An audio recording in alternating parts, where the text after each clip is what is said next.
जय श्री राम सभी भक्तों को। जय माता की। फिर एक नई वीडियो के साथ हाजिर हो गए हैं और आज की जो हमारी वीडियो है इसमें आप बताइए, हमारा मंत्र सिद्ध हो गया है तो उसको कैसे यूज करें, मतलब कि कैसे चलाएं जिससे जो है मंत्र की ताकत का हमें पता चल सके।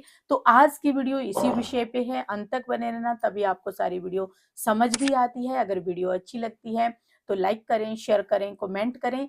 चैनल पे नए हैं तो चैनल को जरूर सब्सक्राइब करें ताकि आप तक जो है वीडियो की नोटिफिकेशन सबसे पहले ही पहुंच जाए। चलिए शुरू करते हैं आज की वीडियो। जय श्री राम। जय श्री राम, जय श्री बालाजी माँ, जय माता की। देखिए, सबसे पहली बात तो ये होती है कि मंत्र में शक्ति तो होती है। आप कोई भी मंत्र जो देविक कृपा को प्राप्त करना चाहते हो या देविक शक्तियों को प्राप्त कर, जो देवता की शक्तियों को प्राप्त करना चाहते हो, तो ये मंत्रों में ही इनकी शक्ति होती है।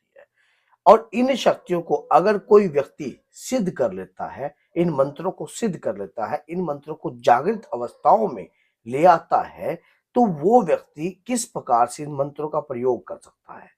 और सबसे बड़ी बात, तो मंत्रों का प्रयोग तो अब हमें जानना ये जरूरी आवश्यक है, क्योंकि कई बार हम शक्ति के मद में इतने पागल हो सकते हैं कि कई बार, जैसे कि हमें कई बार कोई मंत्रों की शक्ति से अनुभव भी होता है, और अनुभव होते होते होते होते वो अनुभव फिर बाद में होने बंद हो जाते हैं।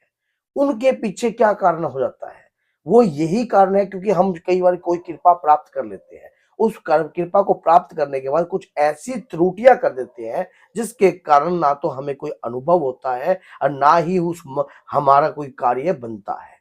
अब हमने मंत्र की शक्ति, मान लो आप लगातार कोई भी मंत्र का जाप कर रहे हो, लगातार आपको कोई भी मंत्र का जाप, जैसे कि आपने मान लो आप ओम नमः शिवाय मंत्र का ही जाप कर रहे हो, या हनुमान जी के मंत्र का जाप कर रहे हो, या कोई भी मंत्र का जाप कर रहे हो, आपके जाप की संख्या करोड़ों में पहुंच गई है। अब सबसे पहली बात तो ये होता है कि कोई भी मंत्र 1.25 लाख के बाद वो मंत्र जो है प्रक्त ऊर्जा में आ जाता है, मनोसंचारिक ऊर्जा में प्रभाव करने लग जाता है आपकी बॉडी के इर्द गिर्द।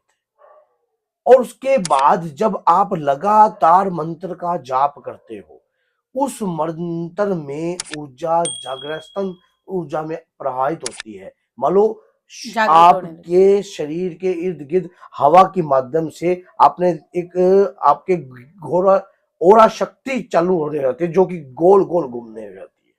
उस मंत्र की ऊर्जा इतनी पावरफुल होती है, कोई भी नेगेटिविटी, किसी भी प्रकार की कोई भी शक्ति जो है आपके नजदीक आने की कोशिश नहीं कर सकती है जब आप लगातार मंत्र का जाप करते हो।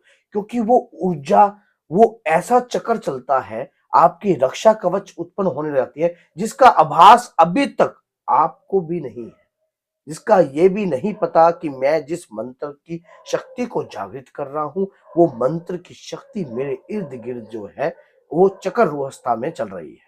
अब हमें इस बात का नहीं पता। अब हमने देखना होता है कि हमारी मंत्र की शक्ति जो है वो काम कैसे कर रही है।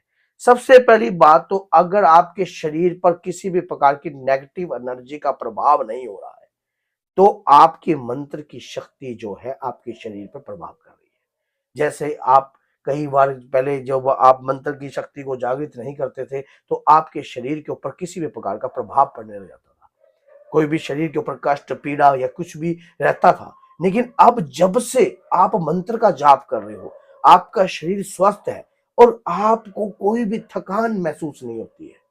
आप लगातार मंत्र का जाप करते हो, जाप करते करते करते करते करते करते आपकी संख्या इतनी हो गई है कि बढ़ती अब जाती। वो जाप जो है मानसिक अवस्था में आ गया है। अब वो जाप जो है आपके अंदर मानसिक जाप चलता है। अब आपको होठ हिलाने की जरूरत नहीं पड़ती है, और उसके बाद आपका मंत्र काम हो रहा है।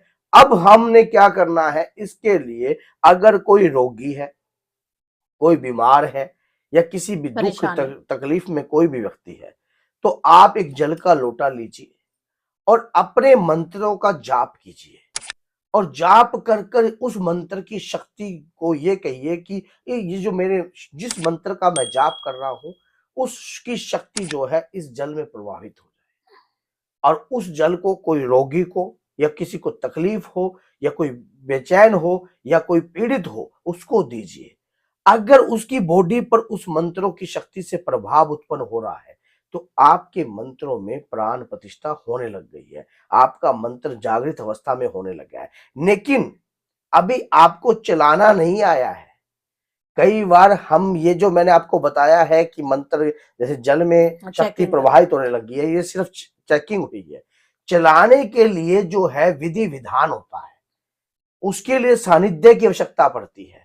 कई बार मंत्र का जो प्रभाव है नेगेटिव भी पड़ सकता है, लेकिन उसके लिए विद्या का ज्ञान होना जरूरी है। आपको किस प्रकार से मंत्र को यूज करना है, किस प्रकार से मंत्र को चलाना है, कब कब उक्त शक्ति का आपने जाप करना है, ताकि आपकी मंत्र की शक्ति जो है प्रभाव करने लग जाए।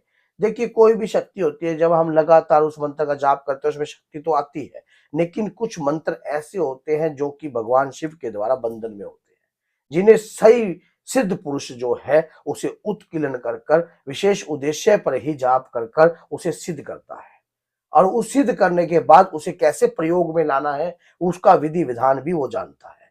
तो उस तरीके से अगर आपको आता है तो ठीक है, अगर नहीं आता, जैसे कि माँ जो है बंगलामुखी का मंत्र है, वो गुरु के सानिध्य के बगैर नहीं करना चाहिए। उसके बाद जैसे कि माँ धूमावती का है, इसी प्रकार से 10 महाविद्याओं के जो मंत्र होते हैं उनमें गुरु का होना बहुत जरूरी होता है। कई ऐसे मंत्र होते हैं जो कि उग्र रूप के होते हैं, जिनसे हमारे साथ भी तकलीफ हो सकती है।